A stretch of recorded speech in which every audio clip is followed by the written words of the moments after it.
મારું નામ પટેલ દેવ છે। હું ધોરણ 9માં અભ્યાસ કરું છું। આજે હું તમને વન્યજીવ વિશે માહિતી આપીશ। સમગ્ર ભારતમાં 81,251 પ્રજાતિઓ નોંધાઈ છે।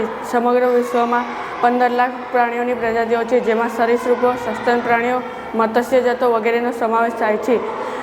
માનવીની અસીમિત લાલચ અને પ્રગતિની દોડમાં વન્યજીવોના માઠા પરિણામો ભોગવવા પડ્યા છે, જેને આપણી સરકારે અનેક અભયારણ્યો અને રાષ્ટ્રીય ઉદ્યાનો યોજવામાં આવેલા છે, જે હું તમને આજે અહીંયા દર્શાવીને બતાવીશ।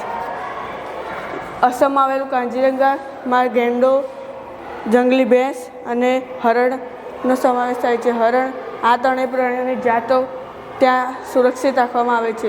રાજસ્થાનનું થરનું રણ,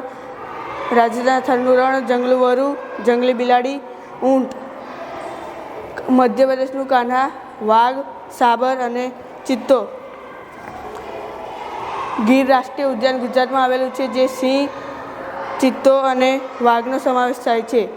અને વેળાવદર કાળિયાર રાષ્ટ્રીય ઉદ્યાન, જે પણ ગુજરાતમાં આવેલું છે, જેમાં એક કસ્તુરી મૃગ, રણનું વરુ અને જંગલી સુવર તેનો સમાવેશ થાય છે।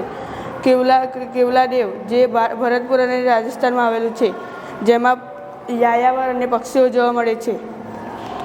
કાર્બેટ ઉત્તરાખંડમાં આવેલું છે, હાથી, હરણ અને ચિત્તાનો સમાવેશ થાય છે। Thank you.